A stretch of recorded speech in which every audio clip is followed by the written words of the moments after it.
Caros amigos, retornando então depois do intervalo, agora uma nova temática relativa ao capítulo 15 do livro A Gênese, que completou 160 anos e que esse congresso homenageia. Durante muitos séculos, a mentalidade humana experimentou o mundo espiritual e a divindade com experiências adequadas ao seu grau de desenvolvimento e às limitações da sua percepção e o desenvolvimento do seu senso moral. Ao longo, então, de milênios, a mentalidade humana costumou divinizar os fenômenos da natureza. É assim que em todas as civilizações primitivas nós ouvimos dizer do Deus do trovão, o Deus da chuva, o Deus dos oceanos, da terra, a deusa da fertilidade. E assim os fenômenos naturais que expressam a vontade de Deus a respeito da evolução do orbe, sobretudo da evolução material, cultivados, adorados e temidos. Até o momento em que a humanidade avança o seu senso moral, cresce o seu intelecto e agora tomada de uma espécie de soberba, encontramos civilizações que divinizam o próprio ser humano.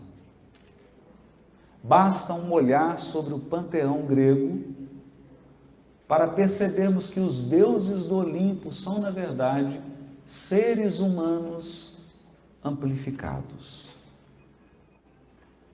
Meditando sobre a figura de Afrodite, de Zeus, de Apolo, nós encontramos seres humanos com paixões, com imperfeições, cometendo injustiças, agindo no impulso, agindo por mágoa, embora sejam dotados de poderes considerados sobrenaturais.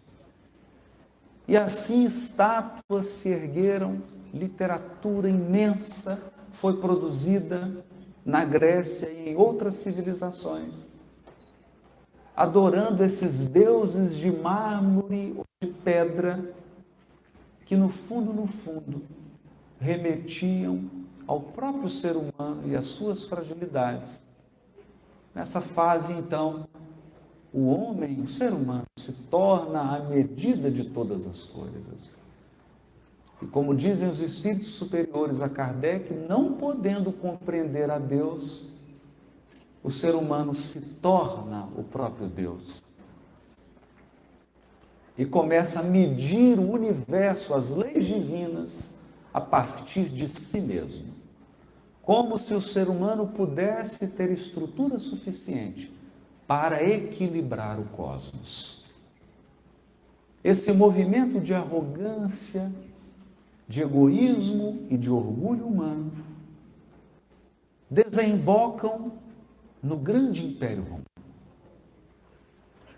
Aquele que construiu um domínio militar, um avanço urbanístico, social, legislativo e da própria justiça nunca antes visto. Mas tão logo Roma, que era tutelada pelas forças espirituais que dirigem o orbe terreno, se afasta do regime da República e se torna um império dirigido por um ser humano, apaixonado com suas imperfeições, com as suas idiosincrasias, instaura-se no Império Romano a figura do culto ao imperador. César, agora, é um Deus. Um Deus superior ao panteão romano, ao panteão grego. Um Deus superior até mesmo ao próprio Zeus. Um Deus encarnado. Um Deus ser humano. Estátuas com a figura do César, do imperador romano, são espalhadas por todas as colônias do império. Templos são erguidos, sacerdotes recebem para implementar esse culto estranho. E o imperador, como a própria divindade encarnada, agora está acima de toda a lei. Nem mesmo o avançado direito romano pode impor limites a César. César faz o que quer. O imperador romano é arbitrário. Ele está acima da lei. Ele está acima da ordem. Ele é a lei. Ele é a ordem. Ele é divino.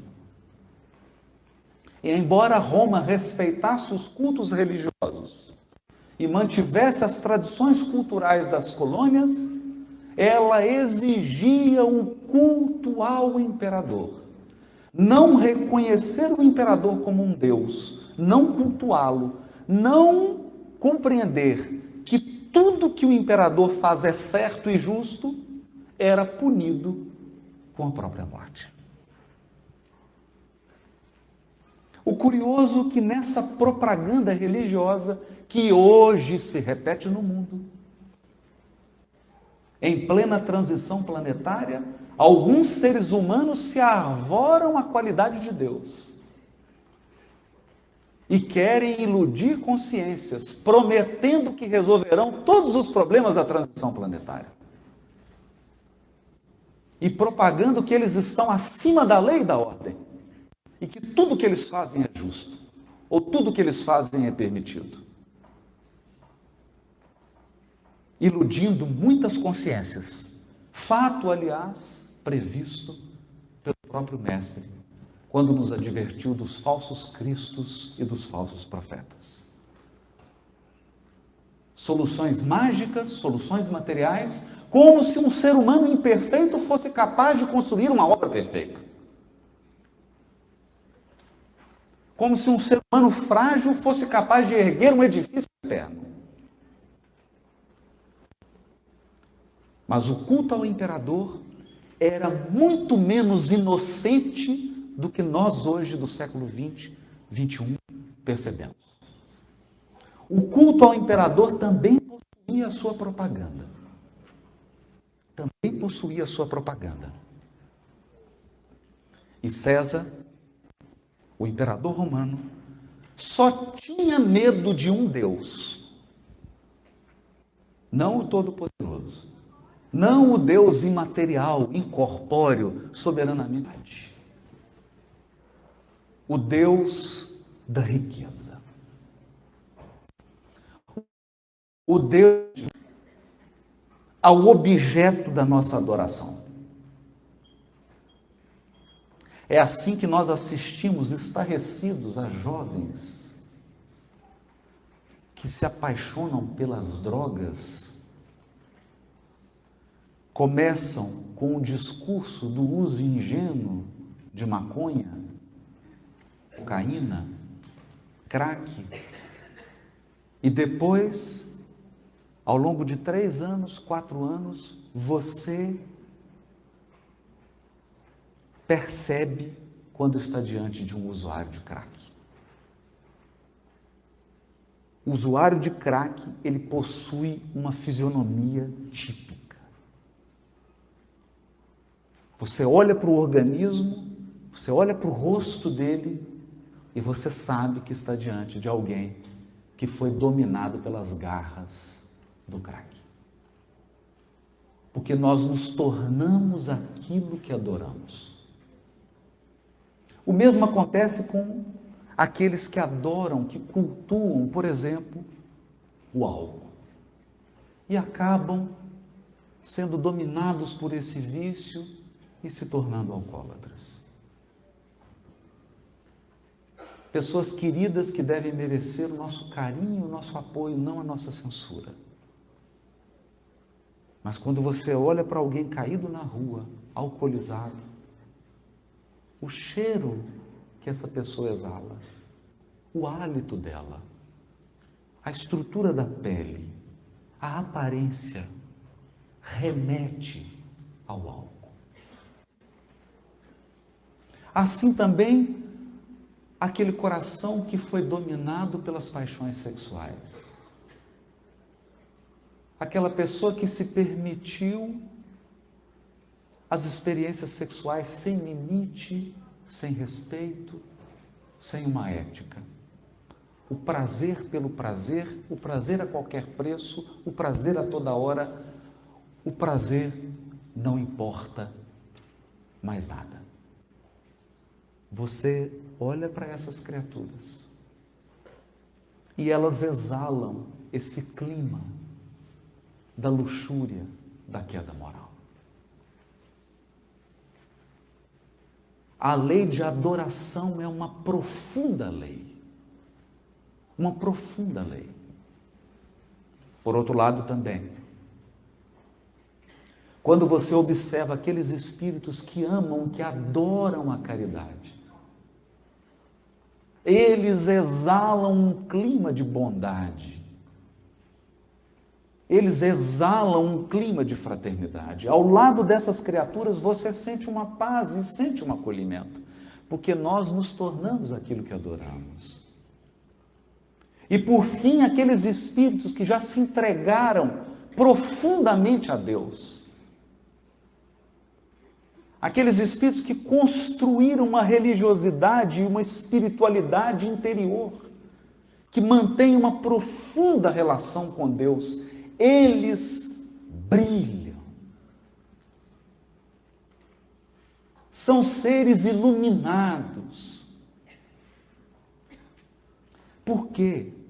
Porque se tornam divinos. Adorando a Deus, eles se aproximam dos atributos de Deus. Como Deus é imaterial, esses espíritos se desmaterializam aos poucos, se desprendem das amarras da matéria. Como Deus é soberanamente justo e bom, esses espíritos são profundamente bons e profundamente justos.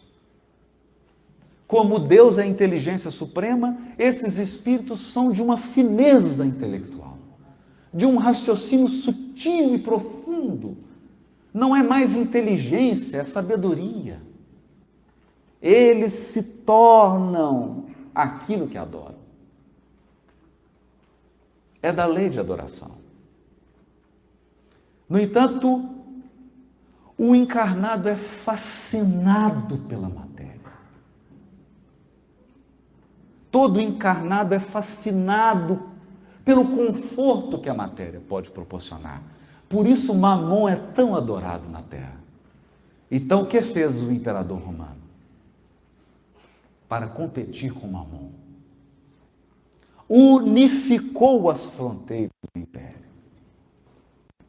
Estabeleceu um sistema de comunicação nunca antes visto na história.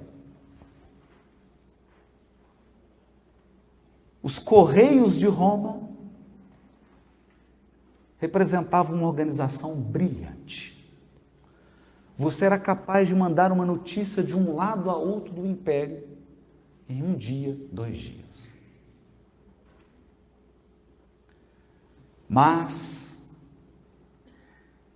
a grande estratégia de marketing do culto ao imperador romano foi ter cunhado moedas com o rosto do imperador. Agora, o culto imperial e o culto às moedas, ao dinheiro, estavam unificados. César e o dinheiro, uma religião da prosperidade, instalara-se com muita estratégia na Terra. E, ironicamente, o imperador romano constituiu arautos, emissários, que percorriam o império anunciando a divindade do imperador. A mensagem desses arautos, ironicamente, era chamada de Evangelho. Euangelion em grego. O Evangelho de César. As boas novas.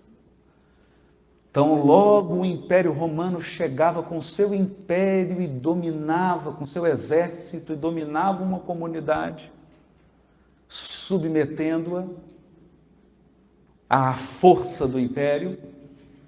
Vinha o arauto e dizia: povo de Maceió, não temam, vocês perderam a guerra, estão dominados, mas eu tenho uma boa nova. O imperador romano é um Deus. É um Deus. Não vai faltar emprego. Não vai faltar moedas. E prometia uma série de facilidades e conforto material. E como não precisava nem de eleição, César já estava eleito, bastava a construção de um templo, bastava erigir uma estátua gigantesca, e o povo adorava César e recebia as benesses da estrutura construída pelo império. A partir daquele momento começava a chegar em Maceió o exército romano, os aquedutos, as termas, o correio, os tribunais de justiça de Roma, toda a estrutura estatal romana.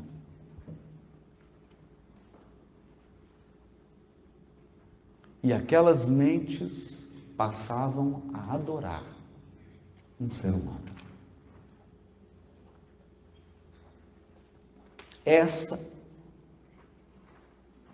Essa foi a religiosidade que se impregnou na mente dos espíritos que encarnam na Terra.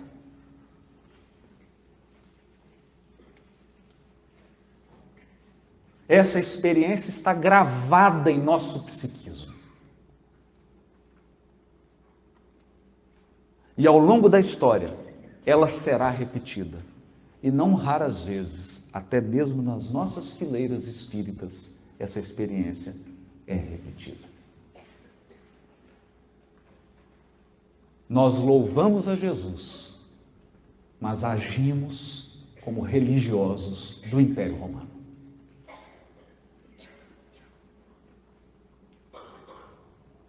Nesse quadro,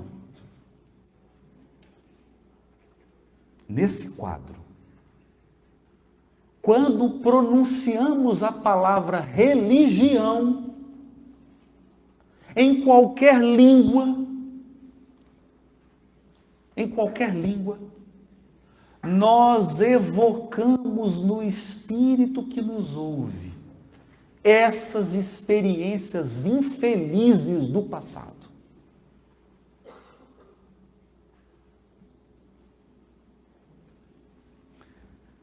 Culto a seres humanos, idolatria a pessoas, hierarquias sacerdotais, conjunto de rituais, prática religiosa como evento social. Tudo isso é evocado por essa simples palavra. Porque foram séculos e séculos que nosso psiquismo recebeu essas gravações, essas injunções.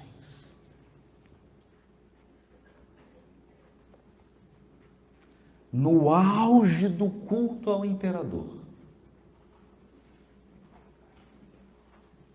quando Roma havia dominado, e não só dominado, a dominação militar, por incrível que pareça, é a parte mais simples e mais fácil de ser suportada. Porque ela é dolorosa a curto prazo. A dominação mais profunda e mais perversa é a aculturação. É quando você abre mão dos seus valores mais legítimos em nome de uma mentira humana.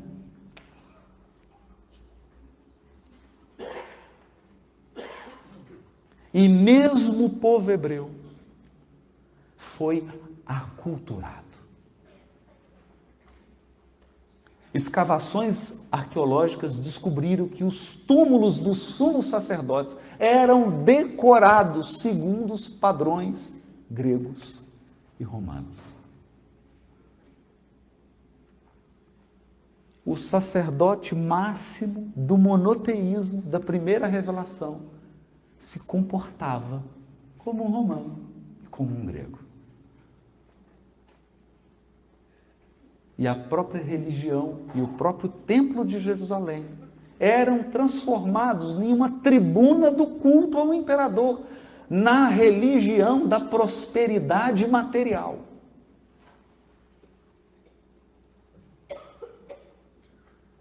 Na promessa de conforto material. Na promessa de facilidade material. É claro,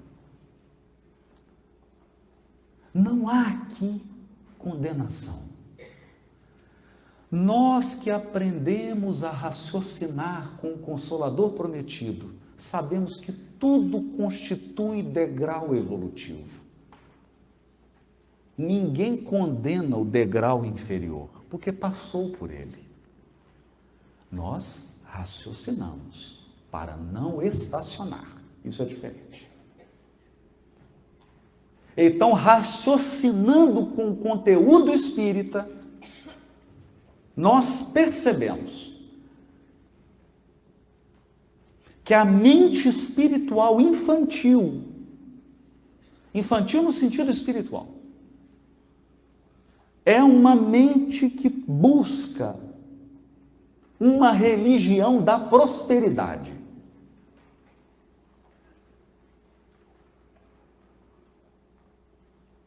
Nós nos sentimos amparados por Deus se ninguém estiver doente. Na sua família, na do outro não tem problema, né? Que a gente pede assim: Pai, Jesus, que ninguém da minha família fique doente. Só a do vizinho. Que não tenha acidente, roubo, furto, e ninguém da minha família.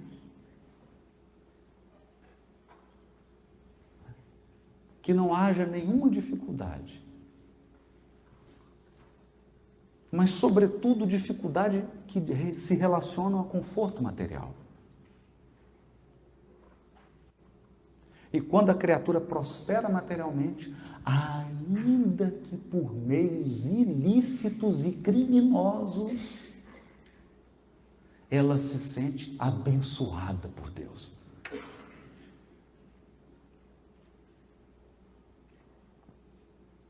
O que nos lembra do filme Poderoso Chefão, quando ele ora a Deus: obrigado, matei 10, lucrei muito hoje. Porque acreditem, os criminosos também oram para ter sucesso no roubo, no furto, na venda de drogas ilícitas.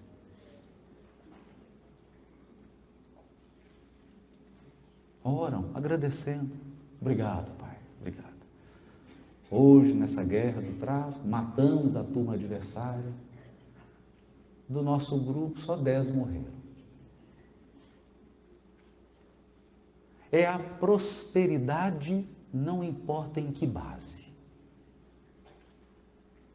É o conforto material adquirido, não importa os fundamentos éticos e morais. Essa religiosidade atende a uma mente espiritual infantil. Porque é natural. É natural. Outro dia, eu me dei conta de como isso é natural quando fui acordar. Chega agora em julho, a gente tem filho, acorda cedo para a escola, a gente sente isso. Vai chegando agora essa data de julho, eles já estão cansados, né? Então eu fui acordar o João, aí acordei e falei, pai, me dá mais 5 minutos. Tá bom, filho, vou preparar o café, mais 5 minutos. Aí volta e fala, eu não quero ir para a aula. E dá dó, né? Porque aquele frio, mas é frio mesmo, né? É frio mesmo, não é 20 graus aqui de Maceió, né? Frio. Aí você tira da cama, tá sentindo frio, e põe, você fala, oh, meu Deus, que maldade, né? Que maldade que eu estou fazendo com meu filho. Mandando ele para a escola para ele se educar e aprender. Como que eu sou maldoso? Ensinando meu filho a ter força moral, a ter fortaleza interior.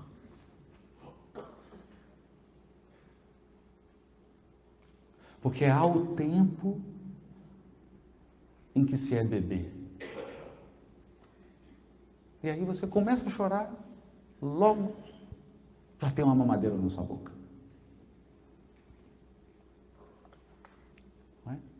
Você faz as necessidades, dá um berrinho, daqui a pouco já estão limpando, põe uma fralda limpinha, quentinha, ainda passa um talquinho, um perfume, fazem uma massagem.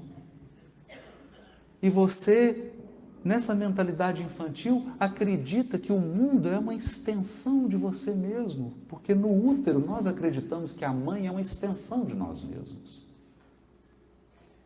O feto não percebe a mãe como outro.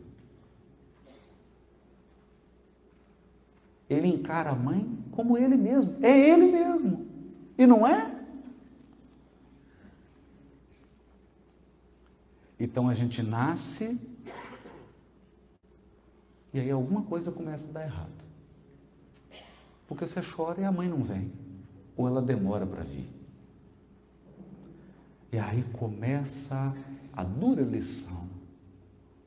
Aprender que o mundo não é uma extensão de nós mesmos e que o outro não é uma continuação de mim. O outro é o outro.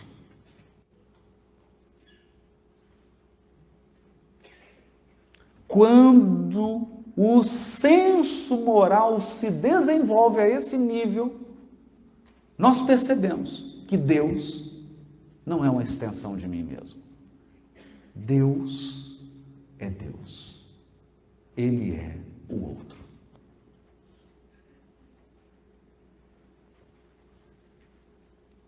Eu não tenho controle sobre ele. Eu não determino o que ele vai fazer. No auge da religião, do culto a seres humanos, surge a figura humanamente imperceptível do Cristo.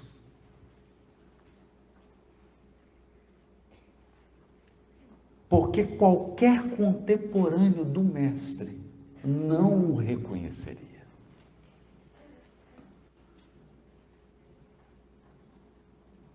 Não havia marcas exteriores nele que lembrassem ou que remetessem à sua gigantesca, extraordinária grandeza espiritual.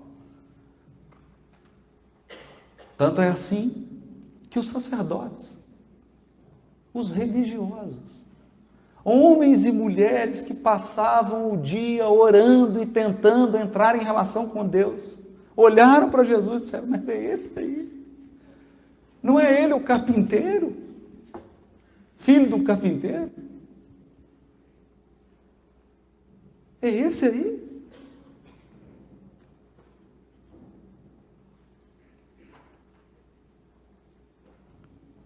E na sua fala, a notícia, a boa notícia, a boa nova, um novo evangelho, um evangelho contrário ao evangelho de César. Um outro evangelho. Agora não um reino humano, mas um reino de Deus. O reino de Deus. Essa era a boa nova. Eis que está próximo o reino de Deus. Agora, não mais uma religiosidade para mentes infantis. Agora uma religiosidade para uma humanidade que havia alcançado a maioridade espiritual. Jesus falava agora para consciências que espiritualmente já eram maiores de idade. E você não trata alguém de 18, 20 anos, até que algumas mães tentam, né? Mas você não trata uma de 18 anos, filhinho, peraí que mamãe fez a mamadeira. Agora eu já estou vivendo a fase assim, já levo o João na escola, ele fala assim: não me beija na porta da escola.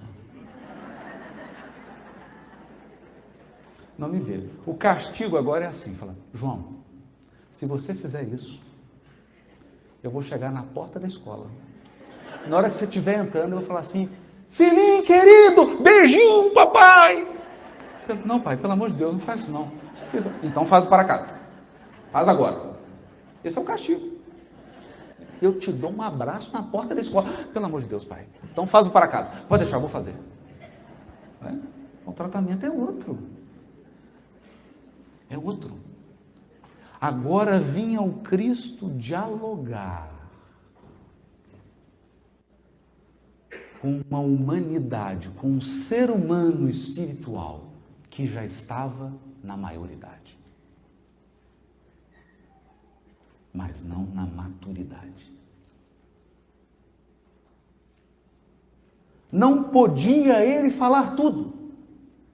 Não podia ele explicar tudo. Porque não havia ainda espíritos com senso moral. Eu digo coletivamente falando. Coletivamente falando. Com senso moral desenvolvido e aprimorado que pudesse compreender explicações. Ainda tenho muito que vos ensinar, mas não podeis suportar. Suportar. Então, o que faz o mestre? Age. Porque você pode esquecer uma explicação, mas um testemunho, um exemplo, você nunca esquece.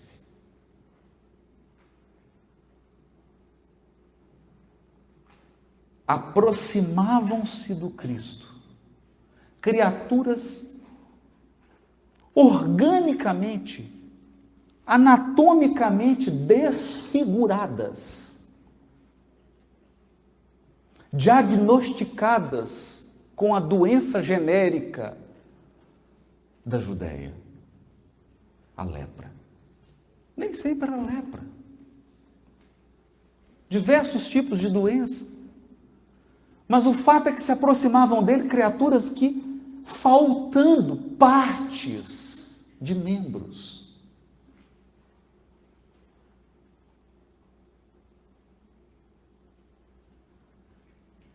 portador de um magnetismo divino, nas palavras de Emmanuel, portador de um magnetismo divino, bastava que Jesus as tocasse.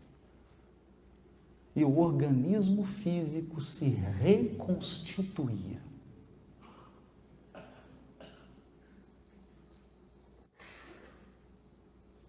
Em função dos desequilíbrios morais e em função do culto ao imperador que gerava nas criaturas uma verdadeira idolatria por seres humanos, houve, isso está no Evangelho segundo o Espiritismo, é Kardec que escreve, uma epidemia de, entre aspas, loucura na Judéia.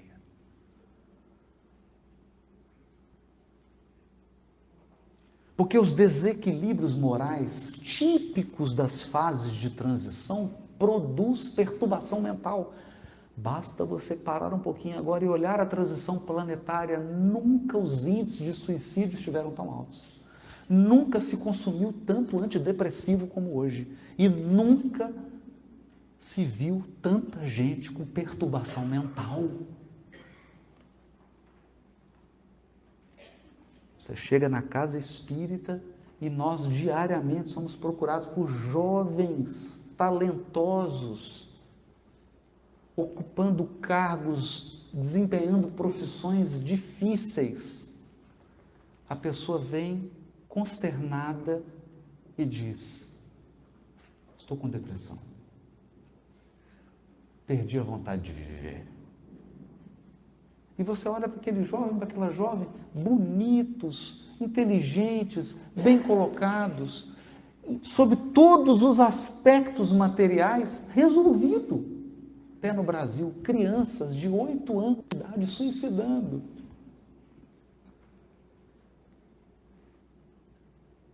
Suicidando. Já imaginou isso?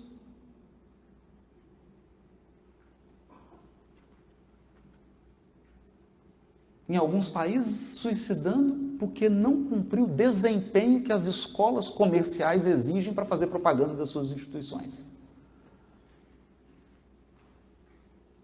Não sucumbe à pressão e suicida. Mas na Judéia, bastava o contato com a atmosfera do Cristo, e esses corações se apaziguavam e encontravam sentido. Porque você só vive se tiver sentido, propósito na sua vida. Ao lado do Cristo, elas recuperavam o propósito de viver. Elas se recordavam que são profundamente amadas e respeitadas por Deus. Porque recebiam de Jesus esse amor e esse respeito sem limites, não importa o nível moral em que elas estavam. Não importa os equívocos que elas estivessem cometendo. Jesus respeitava, amava e corrigia. E corrigia. Assim, os chamados endemoniados, vítimas de atrozes obsessões e possessões, ao se aproximarem da esfera espiritual do Cristo, eram purificados interiormente. Mudavam sua maneira de pensar, mudavam seu sentimento, mudavam seu padrão mental e eram libertados do jugo de entidades perversas e malignas. Ele curava o corpo físico, ele curava obsessões, ele produzia fenômenos inexplicáveis, dando evidências de que conhecia profundamente a estrutura da matéria e tinha poder para agir na estrutura da matéria, alterar substâncias, alterar a composição física. Assim, inexplicavelmente para nós, ele caminhava sobre as águas do Tiberíades.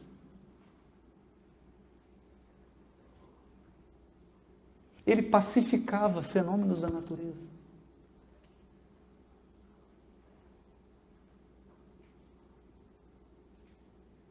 E enquanto aqueles pescadores simples e aquelas mulheres simples conviviam com esse emissário que produzia fenômenos materiais, o colégio apostólico experimentou um conforto sem precedentes. Sem precedentes. Imagine, passa uma pessoa aqui cega, de nascença. Se você conhecer, porque cidade do interior, metade é conhecido, metade é parente. Aquelas aldeias eram 100 famílias, 150 famílias, todo mundo conhecia todo mundo. Esse é o filho da Isabela, é o filho da Maria, é o filho da Joana. Nasceu cego. Peguei esse menino no colo e vi o cego de nascer, se aproximava de Jesus, voltava enxergando.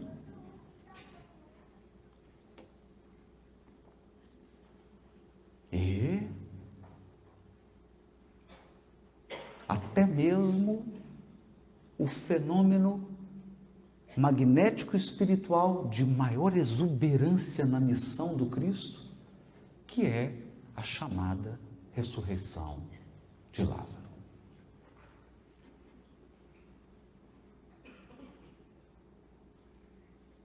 Bastou a palavra firme do Cristo para que Lázaro saísse daquele vai, não vai, desencarna, não desencarna, e viesse novamente para a existência física, anulando, inclusive, processos de necrose que começavam já a se manifestar.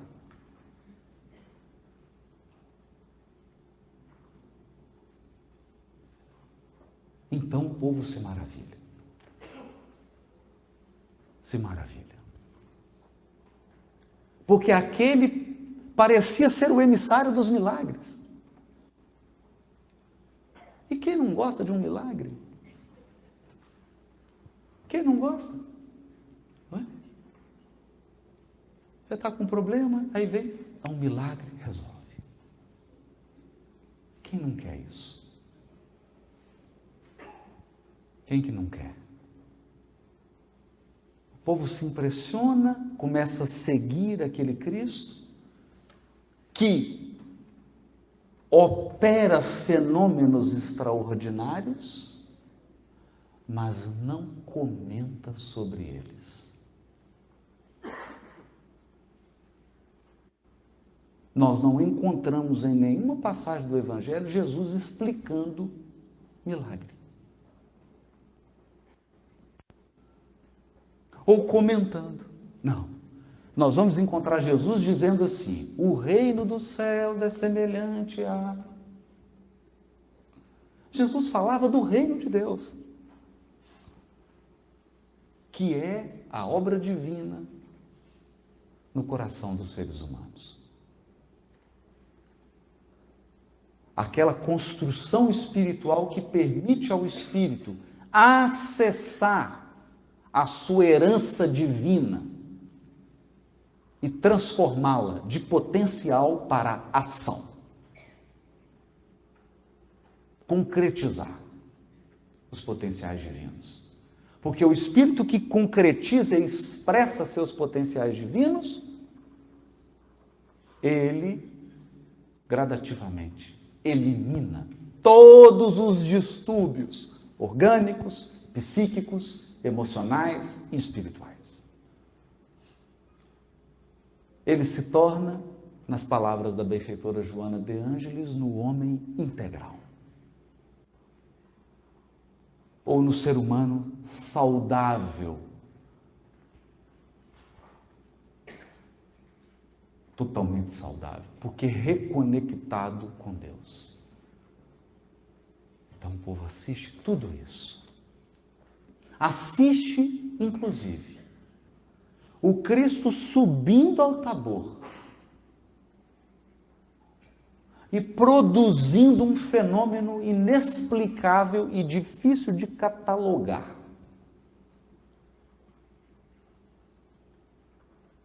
Porque ele faz com que todos vejam, todos os que estavam com ele, evidentemente, os poucos apóstolos que ele levou, vejam Moisés e Elias. Ele conversa com esses dois emissários da primeira revelação. Emissários que, reverentes a ele,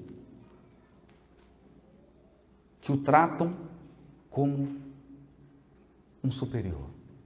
E ele resplandece na frente de todos, de Moisés, de Elias, dos apóstolos e de outros espíritos que naturalmente acompanhavam o processo. Resplandece, a sua luz espiritual rompe as barreiras do corpo físico e brilha como um sol, o mesmo sol que Saulo de Tarso viu no caminho para Damasco. Era a festa das tendas. A festa em que o povo hebreu, durante 7 dias, habitava em uma tenda. Você podia armar na cobertura da casa, no terraço, você podia armar no quintal da casa. Durante 7 dias, uma vez por ano, nessa festa, o hebreu era convidado a morar numa tenda. Para quê? Para ele lembrar que na terra ele é um peregrino. De vez em quando é bom a gente fazer isso. Você vai para um lugar sem chapinha, sem a maquiagem que tira olheira,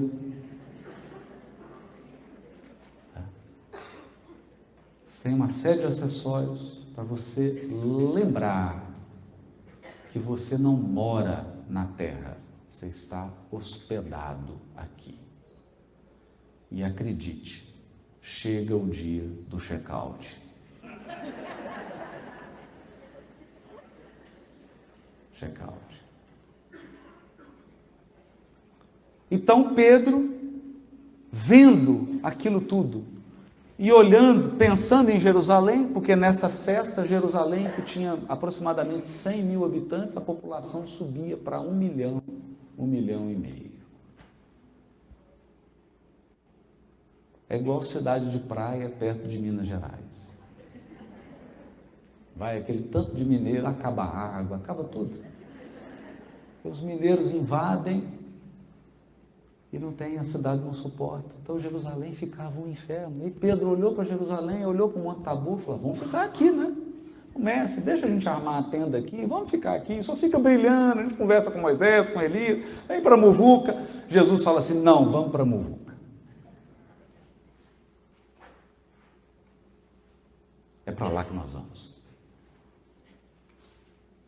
Acaba com a graça, para atender o povo.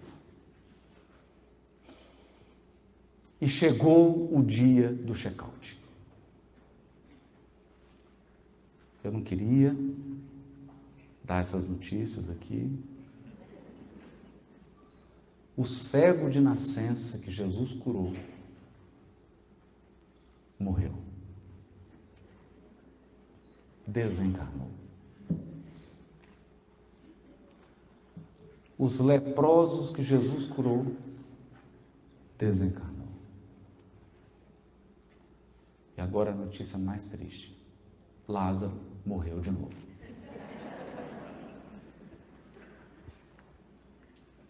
Todos os beneficiários do Cristo desencarnaram. Porque você pode receber a misericórdia do mundo espiritual e através de uma cirurgia espiritual você ser curado. Mas não tem cirurgia espiritual que vai te livrar do seu velório.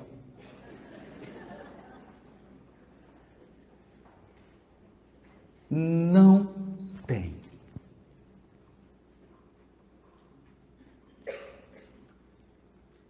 Todos esses fenômenos, todos esses atos extraordinários do Cristo confluíram para a desencarnação dos beneficiários. Aí então, durante muitos séculos de cristianismo na Terra, nós fomos educados numa religiosidade milagreira, como se Deus fosse um soberano arbitrário que distribui privilégios.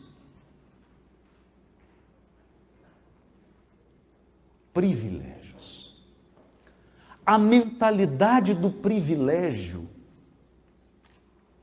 tomou conta do espírito encarnado, tomou conta dos cristãos.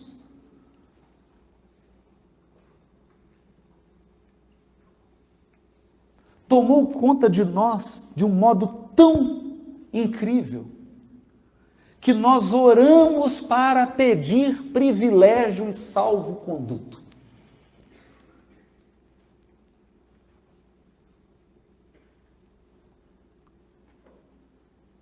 Salvo-conduto? Assim. Ô Jesus, que eu não fique doente.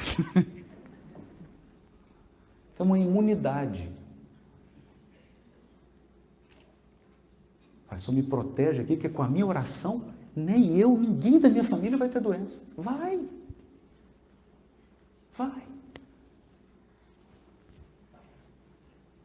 Gente, eu não queria dar essa notícia de novo, mas toda a sua família vai desencarnar. Toda a sua família. Inclusive você. Nós estamos com a lista aqui das desencarnações. Depois, se você quiser saber qual que é a sua posição na fila, eu preferi não consultar, não quero saber. Que chegar a hora, chegou, né? Vai que eu sou o primeiro da fila. E nem sempre ser o último é bom. Nem sempre é bom. Então, isso é um fato da vida. Construiu-se uma religiosidade do miraculoso, do milagre, do sobrenatural. Do sobrenatural. E por incrível que pareça, nas correntes, nas escolas cristãs, a mentalidade do sobrenatural. De um duende, de um gênio tutelar, que chegará brilhando e vai tirar a minha conta do vermelho. E vai resolver o problema, miraculosamente. Ocorre que a humanidade atinge a maturidade espiritual. E com a maturidade espiritual, eis que surge um consolador prometido por Jesus na terra.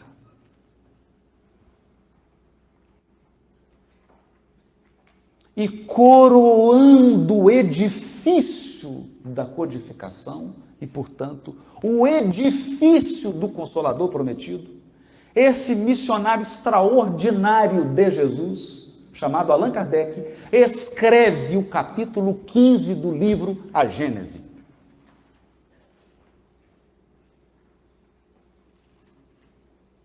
Capítulo que eu confesso, na minha juventude, eu li sem ler.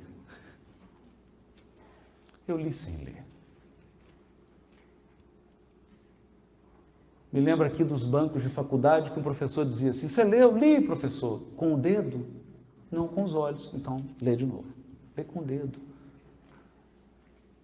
Os olhos vão rápido demais. E quando você... Porque você precisa acalmar. Então você pega assim uma água de coco, olha para o mar, esquece cheque especial, conta, problemas, esquece. Esquece. Apazigua o espírito. Fica em paz. Faz uma prece. Toma uma água de coco fluidificada. E aí você abre o capítulo 15 e vai perceber que ali a humanidade deu um passo à frente em matéria de religiosidade. A religião foi alçada a um novo patamar. Por quê? Porque Kardec diz assim: o sábio, o cientista, estuda o elemento material. Então você chega perto de um químico, ele conhece as substâncias da matéria. Ele sabe. Então ele produz aqui uma fórmula, você ingere aquela fórmula e aquilo vai afetar a bioquímica do seu organismo. É mágica? Não! É ciência. É extraordinário? Bom, eu acho. Mas é o extraordinário que decorre da razão esclarecida, disciplinada, esforçada, que se debruçou, que pesquisou, que experimentou e que domina o elemento material. Acontece, dirá Kardec, que no universo não há apenas o elemento material.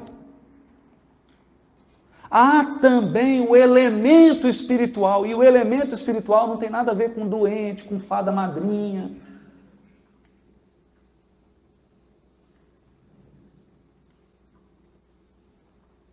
Entende? O elemento espiritual é um dos constituintes do universo. E aí dirá Kardec, muitos fatos dos evangelhos da Bíblia, muitos fenômenos das religiões não puderam ser compreendidos ou são infantilmente compreendidos porque não houve pesquisa e estudo do elemento espiritual. E qual é a missão do Consolador prometido na Terra? Nos ensinar sobre a existência dos espíritos, do mundo espiritual, do elemento espiritual e das relações do elemento espiritual com o elemento material.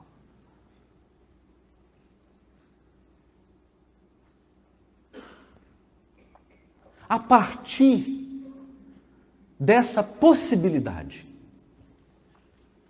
utilizando tudo que os Espíritos haviam ensinado no Livro dos Espíritos, utilizando tudo que ele, Kardec, pesquisou e deixou registrado no Livro dos Médiuns, utilizando todo o estudo de casos, é prontuário. Kardec agiu como um médico. É o livro Céu e Inferno. Um prontuário para saber qual que é a sorte dos espíritos após a desencarnação. Ele pesquisou casos e aí ele compreendeu. Depois de resgatar o código moral do Evangelho, a essência espiritual do Evangelho, no livro Evangelho segundo o Espiritismo, agora vem o codificador nos ensinar a pensar. Nos ensinar a pensar como espíritos, não como encarnados. Pensar como espíritos. A raciocinar com o conteúdo espírita. E no capítulo 15, o codificador vai se voltar para os milagres, para os fatos extraordinários da vida de Jesus e irá explicá-los de um modo panorâmico, evidentemente, porque ele não entra em detalhe. Nem havia ciência e conhecimento suficiente, e não há ainda hoje, para explicar em detalhes, mas ele aponta os caminhos, mostrar que nós temos as propriedades do perispírito, dos fluidos espirituais. Aqui é possível que Jesus tenha agido dessa maneira, tenha atuado assim. Não há milagre, não há derrogação. O elemento espiritual faz parte da natureza. Faz parte da natureza. É um componente da natureza. E explica para todos nós esse atestado de espiritualidade que há no Evangelho de Jesus. Atestado de espiritualidade. Agora, nós poderíamos compreender muita coisa do que ensinou Jesus. Por quê? Porque já estamos amadurecidos para compreender o espírito imortal e as suas faculdades.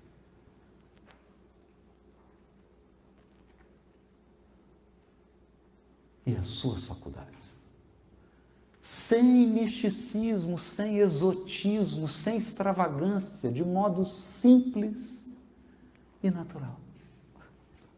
De modo simples e natural. Porque a relação do mundo espiritual com o mundo corpóreo é natural. Não é miraculosa. Não é miraculosa. Inclusive a mediunidade. Inclusive. Todos aqui vão desenvolver a clarividência. Assim que você desencarnar, você vai enxergar os espíritos todos. Impressionante isso. Aliás, esse é um bom sinal. A hora que você começar a ver entrando, uma turma que já foi, conversando com vocês, sentando e batendo papo, lembra disso. Ele vai falar assim, ô tio, você que desencarnou uns 20 anos atrás, sou eu. Eu estou escalado para alguma palestra aí, algum congresso.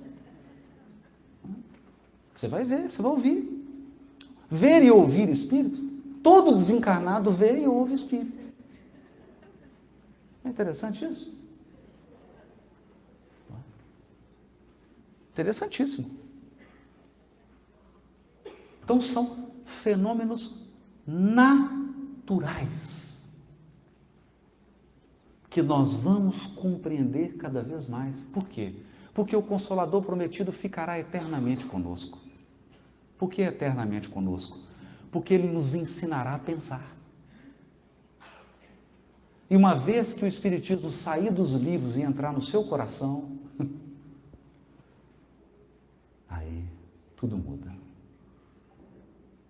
Tudo muda. Inclusive a sua visão da vida e das pessoas. No entanto,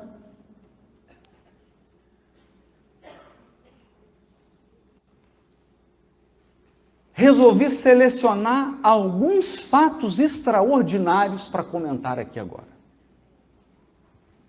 Porque esses são muito especiais. Muito especiais.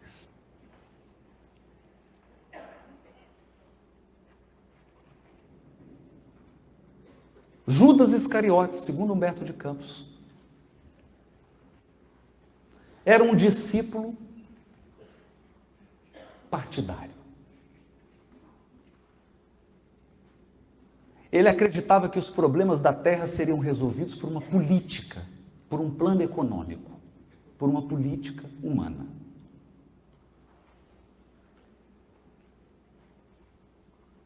E ele tinha plena certeza que Jesus era o Messias, só que ele começou a ter um certo desconforto com Jesus.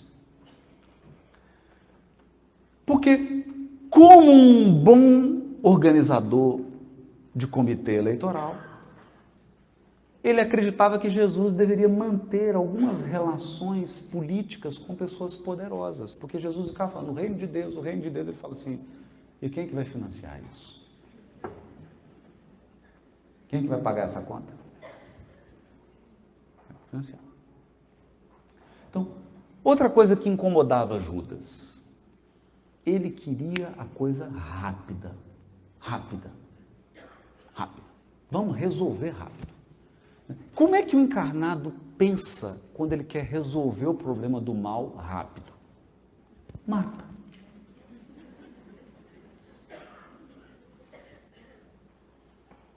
Então ele acredita, não, o Sermão da Montanha é bonito demais. Nós precisamos de uma coisa mais prática, precisamos de uma revolução. Que a gente briga, cria a independência de César, domina a terra e implanta o reino de Deus. Na força. Aí então ele articulou um plano brilhante. Qual que era o plano? Jesus é o Messias.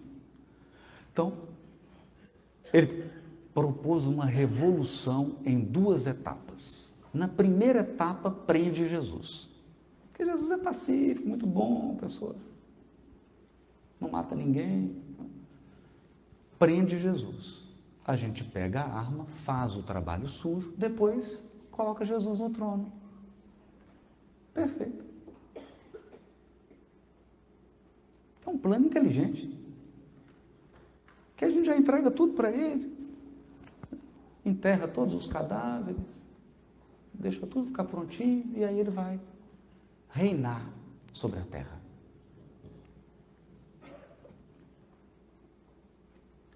O problema da pessoa muito esperta é que ela menospreza a esperteza dos outros. Ele foi expor esse plano aos líderes religiosos do templo em Jerusalém. Então perguntaram para Judas, qual que é o propósito? Construir o reino de Deus na terra. O reino de Deus. E quem que vai ser o rei? Jesus, o Messias? Ah, Jesus, o Messias. E o que nós vamos fazer? Acabar com esse culto ao imperador.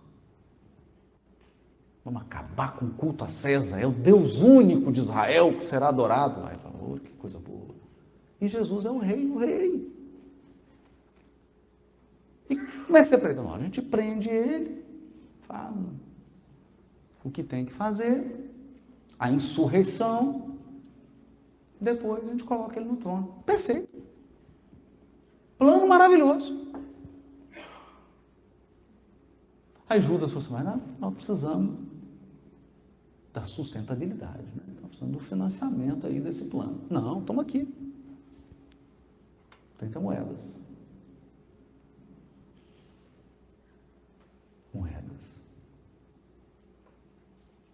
E ele sai com as moedas.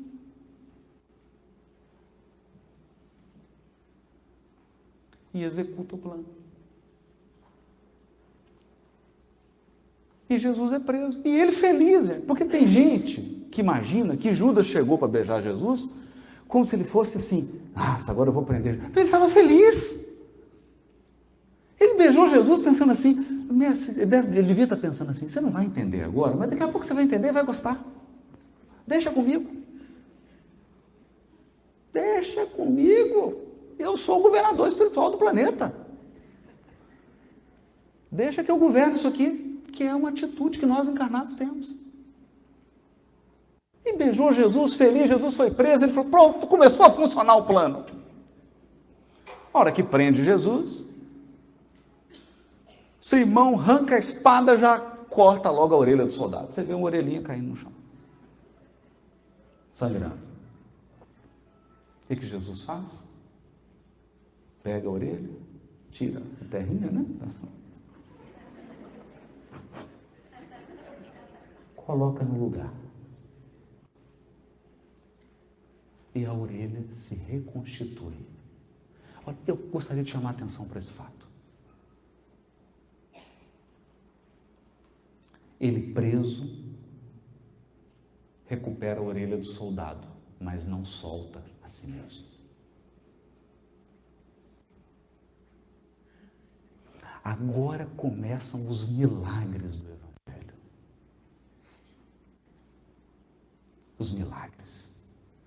Cura o soldado, mas não foge da prisão. vira para Simão e fala: Simão, embainha a tua espada. Porque qual que é o problema da violência e das revoluções armadas? Aquele que com a espada fere, com a espada será ferido. Aquele que com ferro fere, com ferro será ferido. O tanto de espírito que tem aqui da Revolução Francesa. Está tudo agora vindo a congresso em Maceió. E reclamando. Ah, eu estou com a doença, estou com a dificuldade. Matou, fez horrores lá na França. E agora está reclamando. Que a espada está demais. O tanto de gente que tem aqui da noite de São Bartolomeu. Eu estou vendo uns aqui. A turma que era protestante, a outra que era católica. Só morte. E matava fazendo o Pai Nosso. Pai Nosso que está no céu, santificado seja o vosso nome. Venha o vosso reino. Aí agora vem para as fileiras espíritas e está aí reclamando que a vida está difícil. Porque acreditou nas soluções mágicas que trazem prosperidade e conforto material. Acreditou na falácia da violência para resolver problema. Responder com violência. Aplacar a violência com mais violência. Esquecendo-se que há uma lei divina que nos rege a todos. Então Jesus adverte Simão. E eu acredito que Jesus foi assim, como dizem os jovens, pegou leve. Porque, na verdade, Jesus poderia dizer assim: você acaba de perder uma orelha.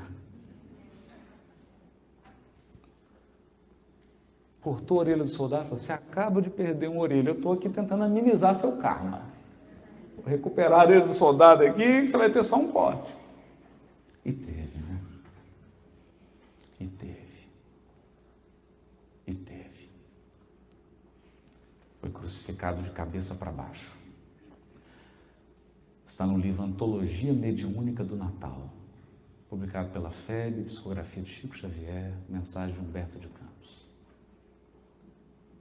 É um soldado romano quem vai agredir Simão Pedro, do momento que ele é preso até o momento da sua desencarnação. E esse apóstolo resgata, talvez, quem sabe, todos os seus desatinos cometidos em vidas anteriores com o religioso que se entregou à violência.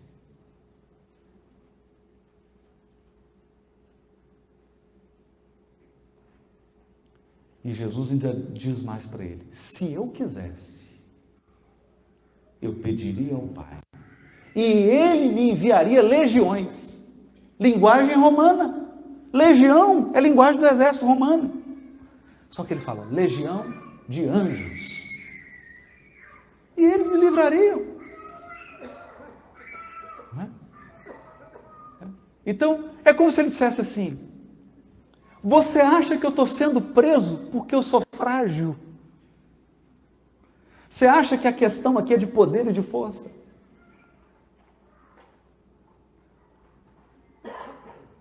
Essa é a ilusão do discurso da força.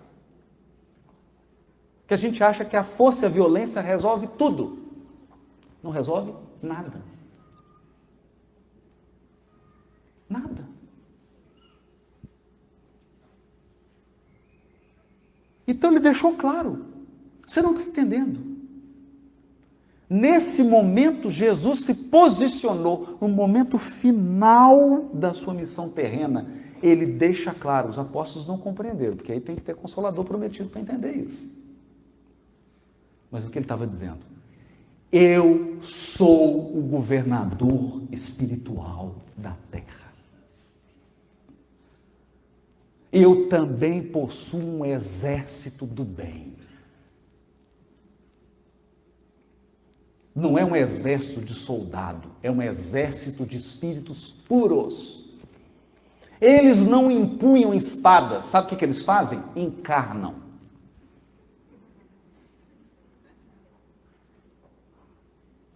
E quando um encarna, muda às vezes um país inteiro.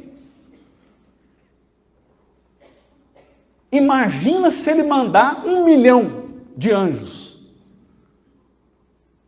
para encarnar.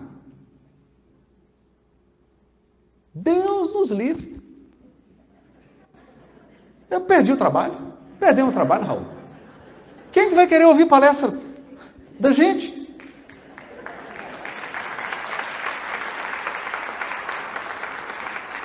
Imagina. Um congresso, você olha lá, só espírito puro palestrante. Perdemos o trabalho. Organização, espírito puro. Presidência da federação, espírito puro. Não vamos ficar sem trabalho? Vamos ficar sem trabalho. E é o trabalho que nos purifica. Nós servimos a Jesus para nos purificar. Por exemplo, eu sou obrigado a ouvir todas as minhas palestras. Todas. Tem que aprender. Tem opção. Vou ter que aprender. Então ele mostra que não é fragilidade. E aí vem o encontro. O governador espiritual do orbe é colocado diante do representante de César. Do governador terreno da Judéia. Aquele que representa o imperador romano na Judéia. César e Jesus.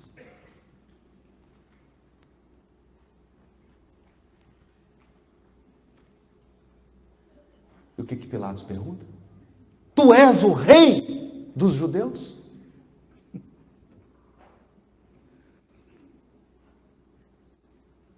Jesus diz assim para ele, é você que está dizendo.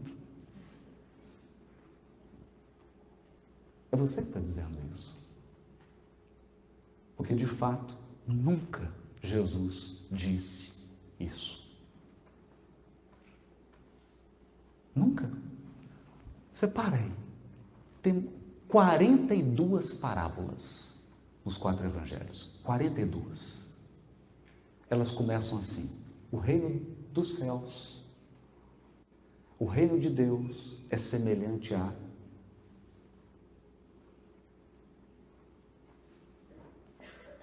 O reino dos céus, o reino de Deus.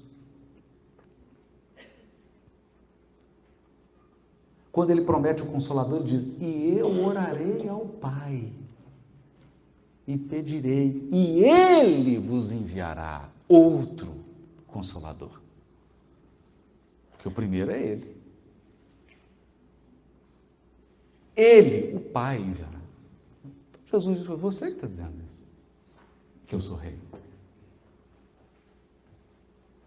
E aí, olha a ironia. A ironia. Quem era o rei da Judéia?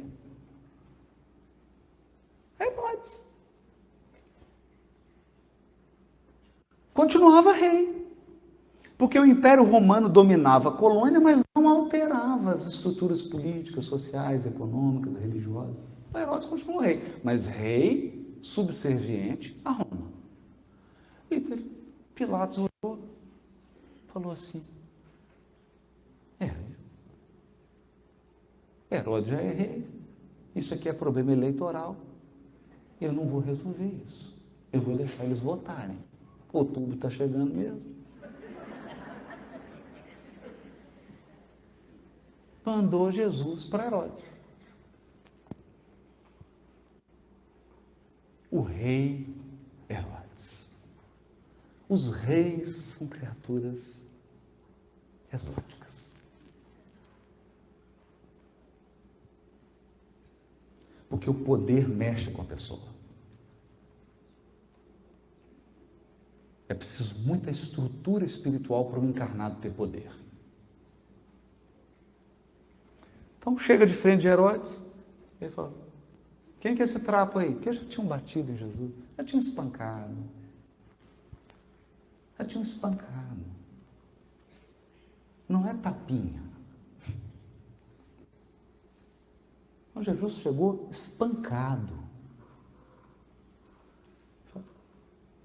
que vocês estão me perturbando? Quem que é esse aí? Olha, esse é o rei da Judéia. Estão dizendo aí que ele é o rei da Judéia. Olhou. Então vamos vestir ele de rei.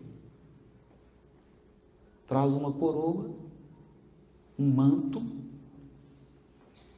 e um cetro de rei. A coroa foi de espinhos, o manto foi escarlate, vermelho, bem bonito, britânico, né? E o cetro, uma cana seca. Estava resolvido. E Herodes falou: leva o rei para Pilatos. Apresenta ele para Roma. É o novo rei. Chega lá Jesus, com a coroa de espinhos, ensanguentado, com um manto escarlate e com uma cana de cetro, sem proferir uma palavra de censura, uma reclamação.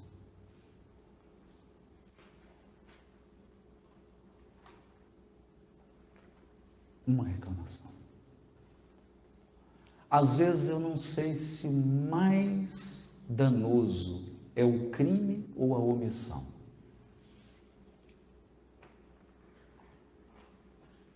Herodes cometeu o crime, mas Pilatos foi muito omisso.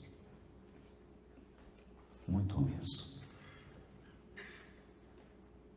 Ele olhando para aquele espetáculo de covardia.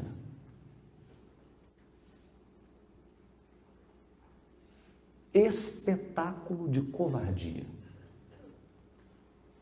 O que ele fez? Eu não vou adquirir karma com esse justo. Não foi? Eu não vou sujar minhas mãos com esse justo. Lavou as mãos, dizendo assim: o karma não é meu. E convocou as eleições, antecipou as eleições de outubro.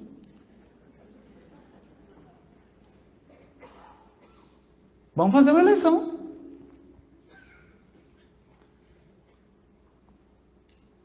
Colocaram Jesus e trouxeram quem? Um preso. O povo adora votar em preso, né? Então trouxe um preso que era... Diga-se de passagem, aqui nós precisamos de exame do Evangelho. Pilatos não era ladrão.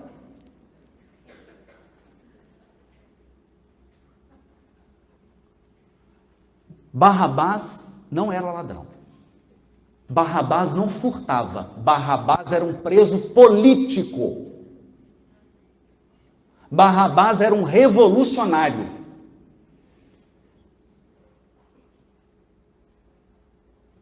Revolucionário. Que pregava a insurreição contra Roma através de arma e de revolução armada.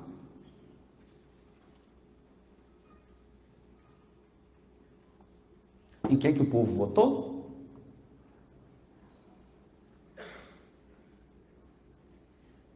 Em Barrabás.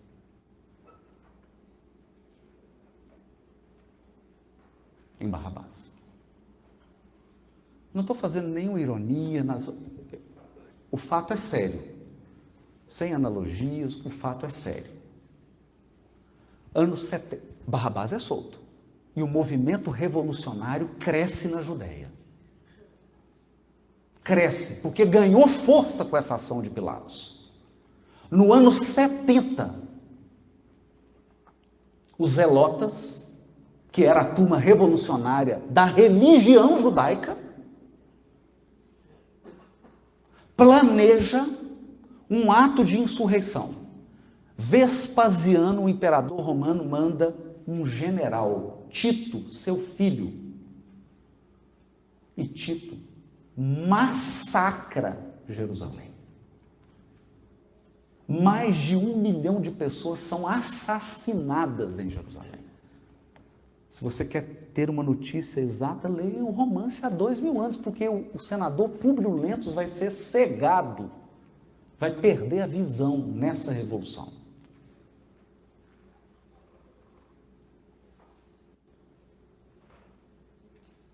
Os judeus são dizimados, são expulsos de Jerusalém. É a primeira grande diáspora.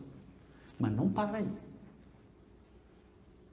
O movimento zelota continuou, os revolucionários continuaram. No ano 135, Bar Korba, um revolucionário herdeiro espiritual e intelectual de Barrabás, planejou uma nova revolução em Massada. Aí foi massacre total. O Rabi Akiva, um dos sábios do judaísmo, um homem extraordinário, apoiou e acreditava que Bar Korba era o Messias enviado por Deus a Israel.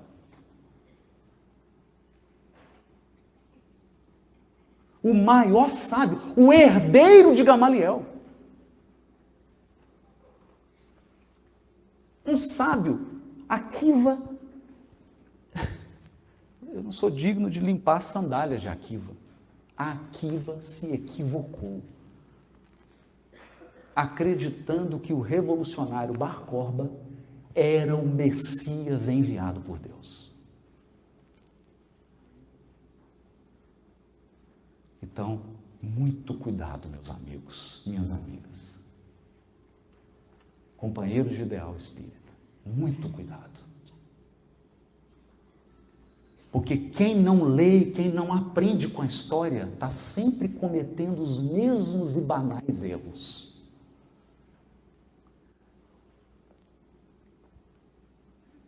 E então, Jesus perdeu a eleição.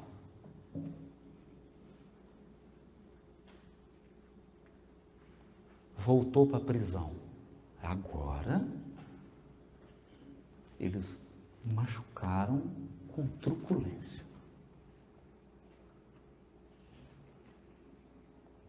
Truculência. Algumas pessoas que eram ligadas ao Chico, e aí eu estou passando a notícia como me passaram, se é verdade, se não é, não sei, né?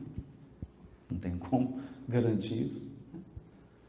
Perguntaram ao Chico, mas Chico, por que Jesus permitiu isso tudo com ele?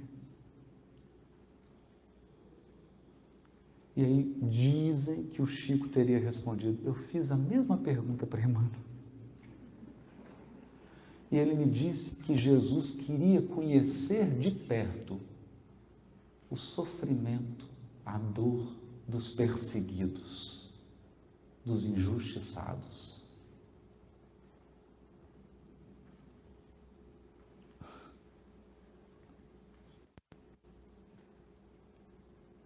Então, aqui começa um milagre.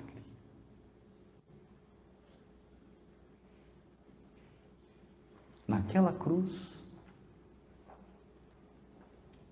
ele não profere uma palavra de repreensão.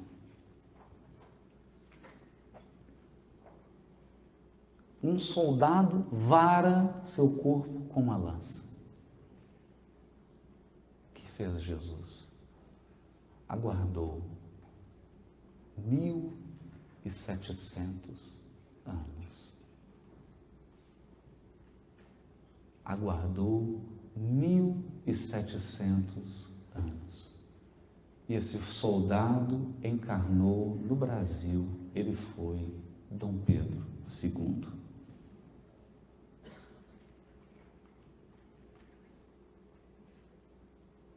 E eu estou desconfiado. Tem muita gente que estava gritando lá no Gólgota.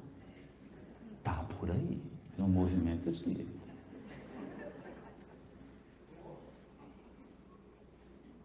Sendo regenerado.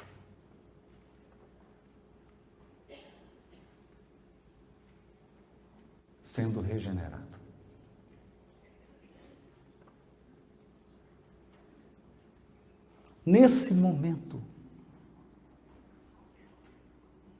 brilha para a humanidade uma nova luz.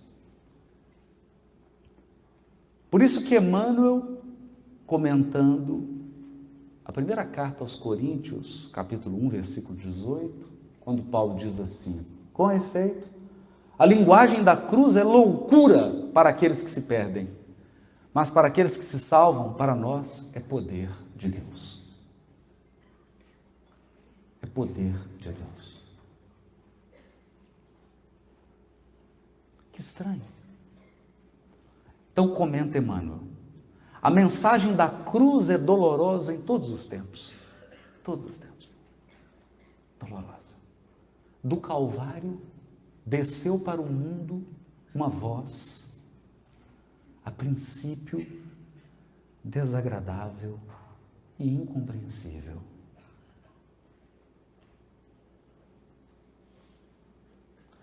Porque agora Deus falava com a terra.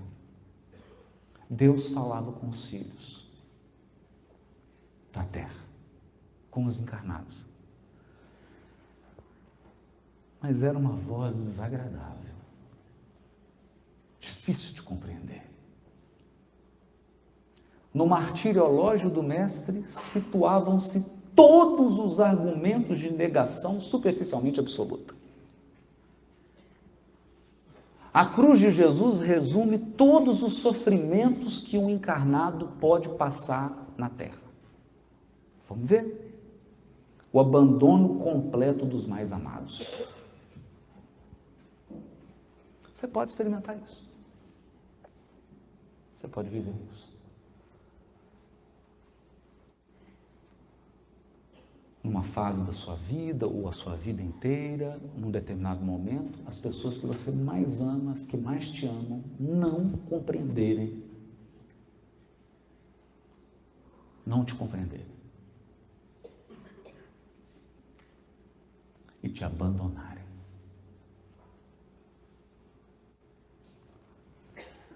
A sede angustiosa, necessidade fisiológica. Capitulação irremediável. Rendeu-se. Gente, não é fácil. Não é, Godinho? Capitular é difícil. Render-se é difícil. Porque fere o nosso orgulho. Fere. Capitulou, entregou, rendeu-se. Ele não resistiu. Ele não resistiu. Capitulação irremediável. Perdão espontâneo que expressava humilhação plena. É claro, Emmanuel está falando de argumentos de negação superficialmente absoluta. Isso aqui parece absoluto, mas só superficialmente. Nós vamos ver por quê. Sarcasmo e ridículo entre ladrões.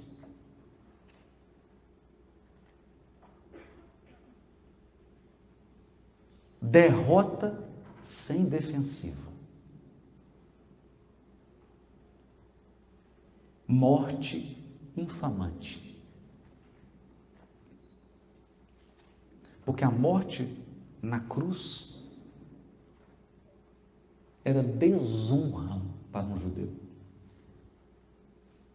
Ele preferia morrer apedrejado. Uma morte desonrosa. Mas o Cristo usa o fracasso aparente para ensinar o caminho da ressurreição eterna, demonstrando que o eu nunca se dirigirá para Deus sem o aprimoramento e sem a sublimação de si próprio.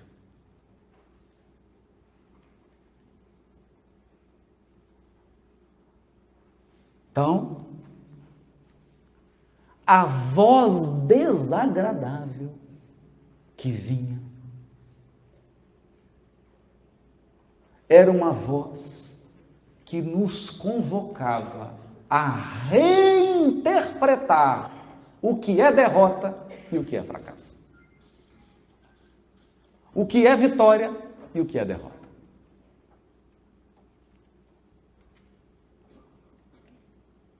Por quê?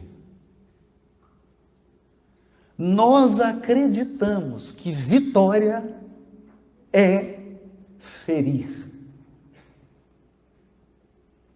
e dominar, até você entrar no processo de resgate.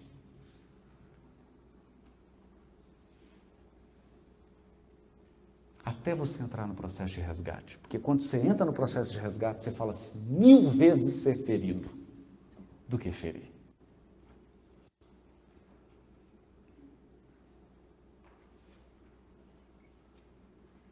Eu me lembro aqui da figura peculiar do Arnaldo Rocha, né? Eu estava com ele me contou, passou por um problema assim, das injustiças da vida, né? Passou por uma, e ele chegou cabisbaixo mesmo, cabisbaixo, em Pedro Leopoldo, né? E aí o Chico perguntou, o que foi, Naldinho? Ele falou, nossa, aconteceu isso.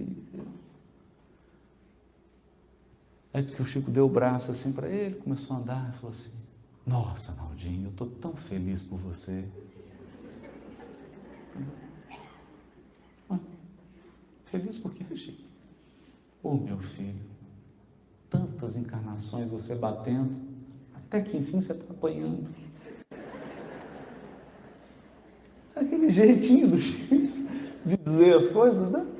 É igual o irmão do Marival Veloso, né? Que foi presidente da União Espírita. Tinha um escritório de contabilidade, entraram no escritório, roubaram tudo, destruíram, quebraram tudo. Ele chegou para trabalhar, é aquela coisa desoladora, né? É uma experiência muito desagradável. Ele desolado. E à noite era reunião com o Chico, isso já em Uberaba. Ele chegou tristinho, cabeça baixa. Aí o Chico falou, o que foi, meu filho? Ah, Chico, aí contou o caso. Aí o Chico abraçou ele, ficou um tempinho assim abraçado, ele sentiu aquela paz, né? Aquele conforto. O Chico olhou para ele e falou, ô, meu filho, é tão bom devolver.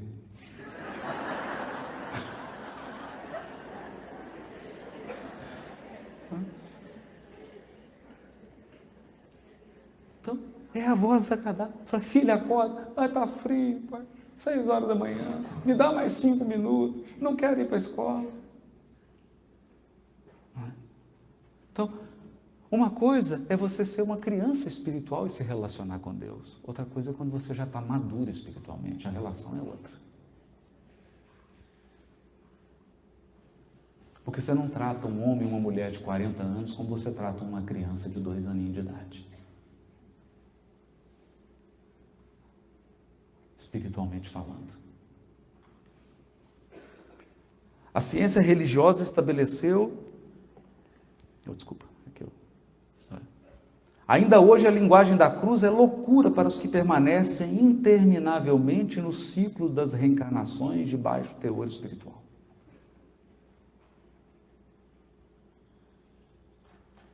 No círculo interminável das reencarnações de baixo teor espiritual. Isso aqui é sério. Às vezes você pega o currículo assim da gente e fala, meu Deus do céu.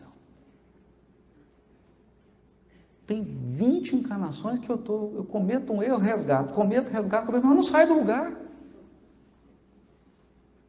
Você fica ali vivendo as mesmas experiências, voando baixo, e não consegue sair daquilo. Não consegue avançar espiritualmente. Para esses, a cruz é uma loucura. Por quê? Porque nós, encarnados, gostamos mesmo, é de mamão.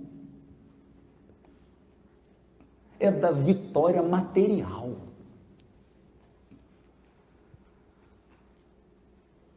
Percebe? Semelhantes criaturas não pretendem senão mancomunar-se com a morte, exterminando as mais belas florações do sentimento. Dominam a muitos, incapazes do próprio domínio. Ajuntam tesouros que a imprudência desfaz e tecem fios escuros de paixões obcecantes em que sucumbem, vezes sem conta, à maneira da aranha encarcerada nas próprias teias. Repitamos a mensagem da cruz ao irmão que se afoga na carne e ele nos classificará à conta de loucos. Mas todos nós, que temos sido salvos de maiores quedas pelos avisos da fé renovadora, estamos informados de que nos supremos testemunhos segue o discípulo para o mestre. E o mestre subiu para o Pai na glória oculta da crucificação. Então, termino aqui lembrando a cena extraordinária do livro Há 2000 anos. O senador Públio Lentulus, no seu sítio nos arredores de Pompeia, cego, mas cercado das pompas de um senador romano, e a sua serva Ana, uma escrava.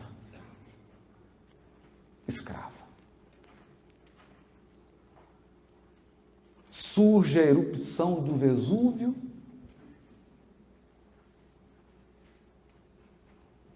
e morrem todos asfixiados e queimados. As primeiras palavras do senador no mundo espiritual são: Ana, Ana, venha aqui. E aí quem aparece?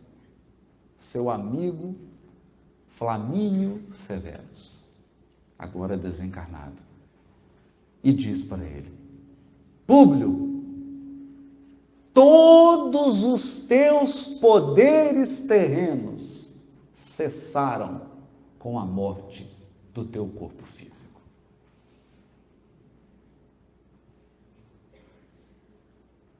A tua serva Ana seguiu em direção às esferas superiores. E o poderoso ficou.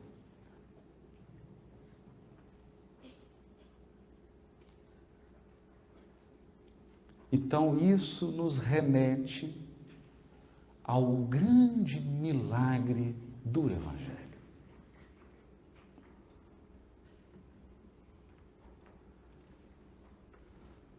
Porque você pode ser curado de uma doença física pelos prepostos do Cristo. Os prepostos de Jesus podem, na sua caridade, na sua bondade, amenizar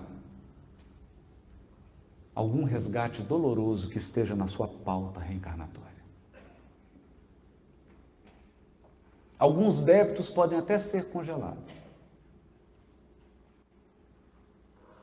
E você poderá eximir e ostentar todas as marcas de vitória, prosperidade e sucesso humanos.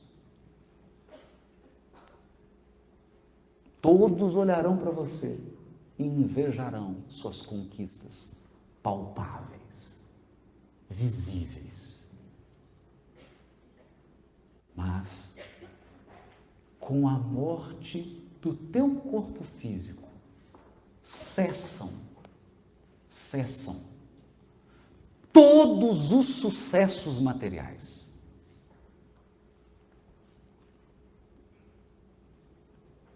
E nós regressamos à pátria espiritual, novamente, como bebês.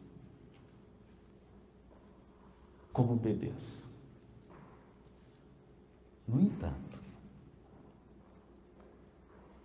se o Consolador prometido por Jesus, se o Evangelho do Cristo iluminou a tua mente, o teu raciocínio e o teu coração,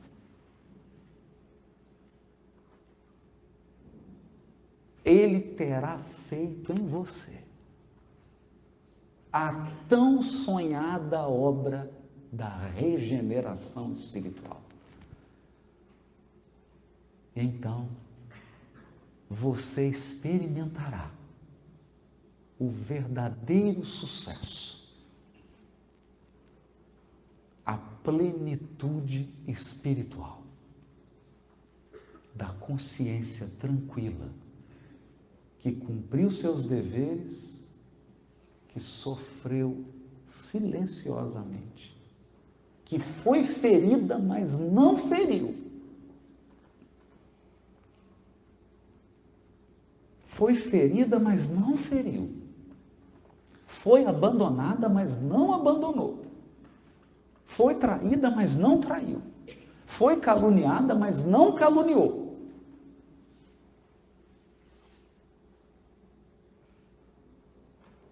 Nessa hora,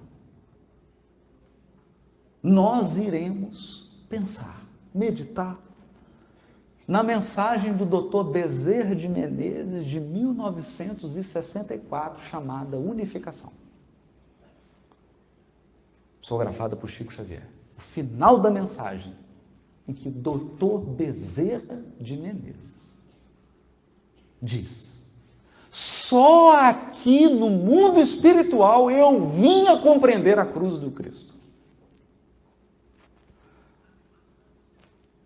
Só aqui no mundo espiritual eu vim a compreender a cruz do Cristo.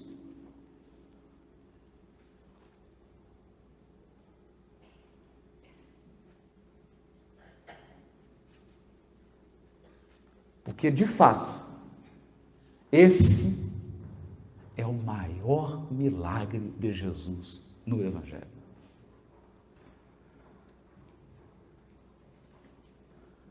É você transmutar todos os supostos fracassos e insucessos em glória espiritual,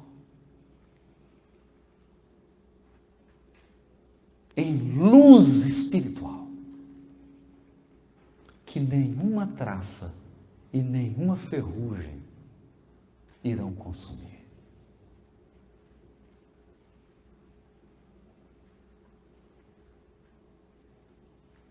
Essa é a grandiosa lição da cruz.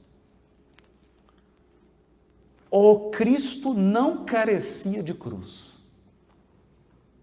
Jesus não precisava de cruz. Ele não tinha débito. Ele não veio aqui para resgatar nada. Mas não é o meu caso, nem o seu.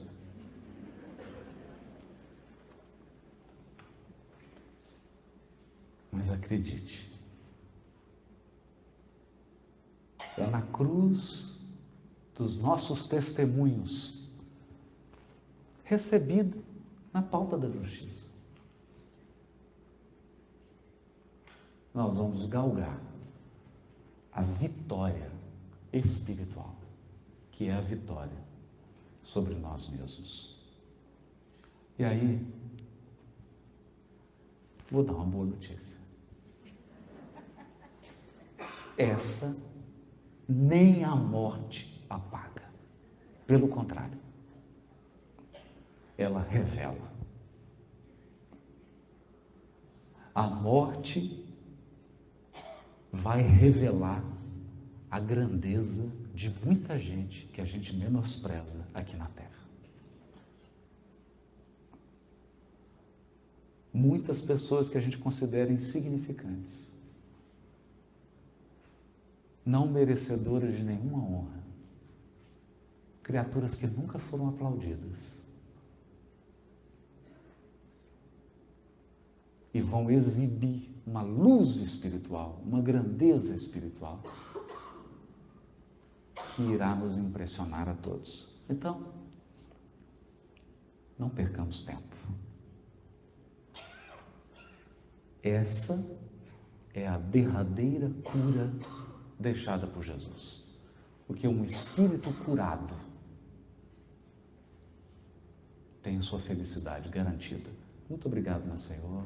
Obrigado a todos.